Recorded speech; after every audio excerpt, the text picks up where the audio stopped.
Alvis, pemuda berusia 20 tahun nekat menusuk leher wanita yang dikencaninya hingga meregang nyawa di kamar kos korban. Pelaku nekat menikam leher korban lantaran cekcok permasalahan transaksi pembayaran uang jasa kencan.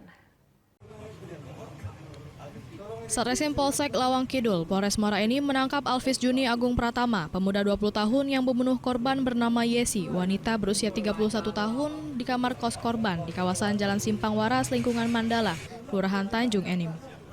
Mendapatkan laporan ada mayat yang ditemukan di dalam kamar kos dari tetangga korban, tim Reskrim Polsek Lawang Kidul langsung melakukan penyelidikan. Berselang 1,5 jam, pelaku ditangkap di pinggir jalan tak jauh dari kediamannya. Kapolsek Lawang Kidul menerangkan kalau tindak kejahatan ini berawal dari pelaku Alvis menghubungi korban Yesi melalui aplikasi. Setelah sepakat akhirnya mereka berdua bertemu di kos milik korban dan melakukan kencan. Setelah 2 kali melakukan kencan, korban meminta uang jasa sebesar 700.000 kepada pelaku karena pelaku hanya memiliki uang sebesar 500.000. Terjadilah cekcok mulut antar mereka. Kesal atas kelakuan korban, pelaku langsung memukul korban dan menusukkan senjata tajam ke leher korban dan langsung meninggalkan korban di kamar dengan kondisi tak bernyawa lagi. Sementara untuk motif pelaku dan korban terjadi perselisihan paham setelah mereka melakukan hubungan badan.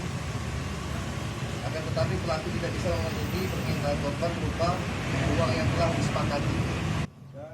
Polisi juga menyita barang bukti berupa 1 bilah senjata tajam, 2 unit handphone, pakaian korban dan pelaku, serta 1 unit motor Scoopy. Dari Muara Enim, Edwin Sasatria, iNews melaporkan.